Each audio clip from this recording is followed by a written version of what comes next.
Olá, você que nos acompanha pelo Notícias Agrícolas, eu sou Letícia Guimarães e a gente começa agora mais um boletim com essa cara especial de fim de ano. Vamos retomar um pouco os principais pontos da avicultura, da suinocultura e mercado de ovos aqui no Brasil, como que foi o andamento dessas três proteínas que são essenciais não só aqui para o mercado brasileiro, mas também para as exportações, já que o Brasil segue aí liderando muitas posições nesses quesitos.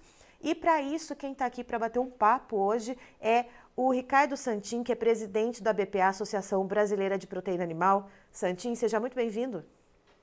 Olá, Letícia. Olá a todos os nossos espectadores do Notícias Agrícolas. Prazer imenso falar com você sobre o fechamento do ano de 2024 e algumas projeções para o próximo ano que promete ser tão bom como esse. Prazer é todo nosso. Santin, só para retomar então e vamos por partes, falando da suinocultura, que a gente viu o ano passado, ano retrasado, uma crise muito intensa no setor da suinocultura brasileira, muitos produtores ali, principalmente os independentes, né, sofrendo com custos de produção elevados e preço de venda do animal baixo. Esse ano, aparentemente, foi um ano de virada, né, para o produtor de suínos. Foi. Foi aquilo que a gente chama de ano de recuperação, ano que começou meio devagar, assim, mas a partir do segundo semestre a suinocultura começou a rentabilizar. Nós tivemos estabilidade de custos até o primeiro semestre do ano, depois com um pequeno aumento, que não é tão pequeno quando falamos do milho, que foi aí da casa de 27% de aumento de julho até dezembro, mas ficou na casa de 70 e poucos reais, o que não inviabiliza a produção brasileira de carne suína. Esses custos estáveis, com farelo de soja, que teve também um pequeno aumento de 6% no último semestre, 11% no ano o farelo e 18% o milho, mas esses impactos ainda são, digamos assim, aceitáveis e razoáveis para a manutenção do equilíbrio da nossa produção. Mas, por outro lado, nós tivemos uma recuperação forte na suinocultura em dois vieses. O viés do mercado interno, onde a gente tem um consumo mantido, seguro, estável de carne suína, cada vez aumentando a carne suína com presença em outros cortes, em outros pratos, mas também especialmente nos churrascos, que começa a diversificar, saindo daquela única colocação de uma costelinha de porco no churrasco, para colocar picanha suína, outros cortes e assim por diante. Além disso, outro viés foi o viés da exportação. Nos primeiros 11 meses do ano, Letícia, nós exportamos mais do que todo o ano de 2023. Por isso, 2024 cresce até novembro 11% nas exportações. E as previsões que a gente fez é fechamento de 2024 com 5 milhões 350 aproximadamente mil toneladas produzidas e prevendo para 2025 5 milhões 450, um crescimento de 2% para 2025. A exportação esse ano quebramos o recorde para 1 milhão 350 mil toneladas e devemos também seguir crescendo em 2025 para 1 milhão 450. Tudo isso mantida a disponibilidade de mercado interno estável e um per capita aproximado de 19 quilos por habitante ano. Isso é bom, então, quando a gente avalia um cenário positivo e mais do que isso, um cenário que foi de recuperação, foi muito bom no final do ano, agora nos últimos 4, 5 meses do ano, e que acena para que continue bem para o próximo ano de 2025. E Santin, pensando exclusivamente na carne suína, e é claro, né, que durante aqueles meados de 2018, principalmente ano de 2019 e 2020, que foi aquele auge do período de peste suína africana na China, a gente viu todas as proteínas brasileiras crescerem em exportação para a China. E me parece um crescimento sustentável, principalmente quando a gente fala da carne suína, que é a mais queridinha, né, do público chinês, né, do consumidor chinês, segue esse aumento ano a ano. Inclusive, esse ano, renovação de recorde em relação ao ano passado, pelos dados da BPA. Eu queria entender um pouquinho como que o Brasil consegue se manter com esse crescimento, mesmo a China tendo tido o pico da peste suína africana, depois controlou essa doença, voltou a ter uma produção interna ali que consiga, não sei se conseguiu remontar aos períodos pré-PSA, mas como que o Brasil segue tendo esse crescimento, mesmo tendo passado esse pico que alterou totalmente o mercado global de carnes? Primeiro, especificamente para o nosso espectador entender, na China ela cresceu bastante, ela caiu de 54 milhões de toneladas para 36 milhões de toneladas, veio se recuperando. No ano passado fez 56 milhões e 700 mil toneladas, né? No ano anterior, nesse ano agora, 56 milhões e 700 mil, no ano anterior 57 milhões e 900, mas a previsão para 2025 é 55 milhões, ou seja, ela volta nos níveis que produzia antes da peste suína africana ter aquele episódio violento na China, e volta, claro, ainda teve aumento de consumo na China, que cada ano a China coloca aproximadamente 30 milhões de habitantes na linha de consumo anualmente. Mas o que é importante é que as importações chinesas, antes da pandemia, elas eram na casa de 1,5 milhão de toneladas, 1,4 milhão toneladas, e no ano de 2024 elas estão totalizando 1,3 milhão, e a cena para ser 1,4 milhão em ano de 2025. Ou seja, mantém estabilidade a China volta naquele consumo regular dela, com uma produção mais tecnificada, menos de fundo de quintal, mais segura. Isso dá segurança também para o nosso negócio, que a China mostra, e o Brasil, dentre todos os concorrentes, foi o que menos perdeu espaço e market share nas exportações de carne suína para a China.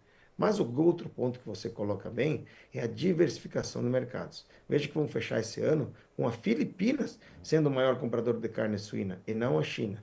E a Filipinas, infelizmente, por um episódio de peste suína africana lá no país e na região, comprou muito, foi a maior compradora de carne suína do Brasil e deve se manter importando carne suína no ano de 2025, também com o Vietnã e outros mercados. Mas não só isso, a gente viu o Chile crescer, a gente viu retomadas de Uruguai, Argentina, o México aberto agora, deve ter um ano inteiro cheio, a Dominicana também deve ter. A gente vê inclusive a retomada de compras da Venezuela. Ou seja, a gente vê para 2025 a continuidade desse processo, mas que está calcado nesse ponto que você levanta. A diversificação que foi feita há mais de 5 anos, por uma decisão do nosso conselho, a BPA foi atrás, trabalhou para abrir mercados, mercados às vezes que são pequenos, como estamos abrindo o mercado de Santa Lúcia, Granadina, no CARICOM, mas que num momento desses, onde a China cai quase 40% das suas importações, você tem mercados para diversificar e manter as exportações brasileiras e, acima de tudo, manter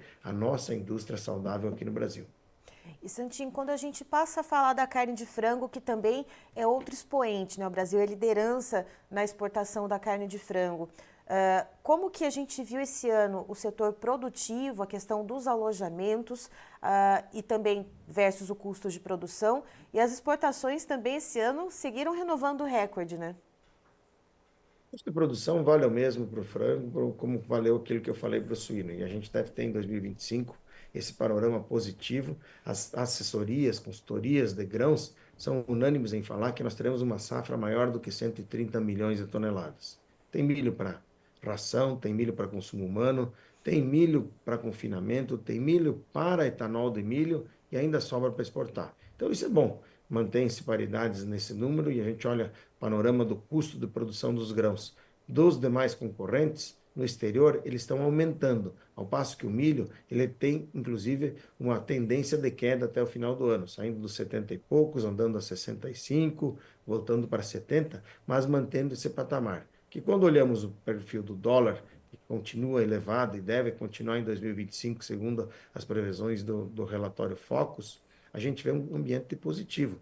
O mercado interno, falando em alojamento, como você colocou, o alojamento foi normal, mas teve sim uma queda de peso médio no frango, o que fez o mercado ficar, em tese, como se fala, mais enxuto. Não que diminuiu a oferta, a gente aumentou 3% a oferta, aliás, manteve estável a oferta do mercado interno, aumentando 3% a exportação. Ou seja, crescemos 1% na produção e mantivemos com isso a oferta do mercado interno estável para não deixar o brasileiro ficar sem comida. Mas ele está ajustado. E por que isso? Porque se fizeram movimentos de prevenção. Lá, quando veio a influenza aviária em aves silvestres, lembrando que o Brasil continua livre da influenza aviária e sua produção industrial. Quando veio aquela influenza aviária e depois o rebote da doença de Newcastle, num caso único, isolado, de uma ave no Rio Grande do Sul, nesse ano corrente, a gente então teve as empresas fazendo movimentos de mais preparação, aumentando aquilo que se chama de vazio sanitário, investindo mais, cuidando mais de biosseguridade, e o próprio repique de milho fez com que tivesse um peso menor, manteve equilíbrio, então. mesmo com alojamentos bons, a gente teve uma queda de oferta de carne no mercado interno, queda da que tinha oferta superior, não ficou menos do que a gente ofertou ano passado, então não há risco nisso, mas conseguiu também manter as exportações. E por isso a gente vê um ano de 2024 fechando provavelmente entre 14 milhões e 900 e 15 milhões de toneladas e uma exportação que deve chegar na casa de 5 milhões e 300, um per capita de 45,6 quilos por habitante ano de disponibilidade do mercado interno estável. E, Santinho, esse ponto da sanidade brasileira, eu acho que é muito importante a gente trazer novamente e bater nessa tecla, né? Que é mais um ano que o Brasil passa longe da influenza aviária, né? A gente fica ali só com casos restritos a aves silvestres e 3 casos, se não me engano, que são de aves de fundo de quintal, aves de subsistência, nenhum caso em plantéis comerciais. Então, para você que nos acompanha, o Brasil segue com esse status preservado frente aos mercados e também frente à Organização Mundial para a Saúde Animal. E esse caso específico da doença de Newcastle, Santin, eu queria saber em que peso aquela restrição do Rio Grande do Sul, que ainda tem alguns países, né, que estão restringindo de alguma forma as exportações, quanto isso pesou e ainda pesa para as exportações brasileiras? Ela diminui o crescimento que a gente poderia ter tido. Veja que nós crescemos as exportações esse ano em 3,1% até o mês de novembro. Então, deve fechar próximo de 3,5% a 3% no final do ano e poderia fechar um pouquinho mais. O Rio Grande do Sul mesmo teve um impacto lá na época o material que a gente mandou aí da coletiva fala aí em 38% de volume deixado de exportar naquele mês onde teve a doença de Newcastle, mas depois se recuperou e hoje o Rio Grande do Sul deve estar fechando, a gente vai fechar os números aí depois da virada do ano, creio que é algo como 5% a menos do que ele exportou. Não é um impacto tão relevante, mas sim poderia ter sido menor. Mas o mais importante de tudo é que a gente conseguiu com esse episódio atacar essa doença, não se espalhou, mostrou transparência e seriedade do Brasil, responsabilidade do ministro Favro, do secretário Goulart, secretário Rua, de toda a equipe, mostrando seriedade e transparência para o mundo, e uma ação mais que imediata da Secretaria Estadual, do MAPA e das empresas, debelando o foco e agora voltando a produzir e estando livres de doença de Newcastle, já notificado inclusive para a Organização Mundial de Saúde Animal. Inclusive, a debelação do caso foi muito rápida, questão de um mês, mas aquele protocolo, né, que a Organização Mundial para a Saúde Animal precisa ali de mais algum tempo, se não me engano são 90 dias, né, Santinho, para conseguir, para declarar ali de fato encerrado o foco, mas aqui no Brasil a ação foi de fato muito rápida. E aí a gente passa a falar, perdão. Sim, sem dúvida, foi bom. E aí a gente passa a falar um pouquinho sobre o mercado de ovos, que é de fato a proteína mais acessível ao brasileiro, é aquela proteína versátil, né? E aí eu queria saber também de você, Santinho, como que você viu a produção de ovos esse ano? E tem um dado que você sempre fala que eu acho muito curioso, né? A cada segundo, quantas unidades de ovos são produzidas no Brasil? Eu queria que você trouxesse esse dado para a nossa audiência, Esse, que é muito esse interessante. ano serão 1.800 ovos por segundo. Agora já são 3.600, porque quando você termina de falar o número, já passou um segundo e aí dobrou o número. O Brasil produzirá esse ano, Letícia, 57 bilhões e 600 milhões de unidades de ovos. Isso dá uma exportação que caiu a exportação de 18 mil toneladas aproximadamente, mas dá um per capita para o brasileiro de 269 ovos por habitante ano. Essa é maior que a média mundial, e quando a gente lembra aí, há 20 anos, 15 anos atrás, quando se iniciou o Instituto Ovos Brasil num trabalho feito pelos produtores para poder promover o consumo de ovo, e claro, não só isso, as associações estaduais também trabalharam, a BPA também trabalhou, a gente teve a chamada absolvição do ovo nesse meio tempo, onde o ovo deixou de ser vilão do colesterol e passou a ser uma vitamina, um remédio para a saúde das pessoas. A gente saiu de 120 ovos per capita ano para agora 269, prevendo que em 2025 a gente vai consumir mais de 270 ovos per capita ano, quase 272. Uma produção que foi de 57,6 nesse ano para chegar a 59 bilhões de ovos em 2025. O ambiente foi o mesmo. A diferença no setor de ovos para suínos e aves é que o ovo tem menos de 1% da sua produção que é exportada. A exportação caiu esse ano, deve voltar a subir no ano que vem, mas independente disso, ela é menos de 1%.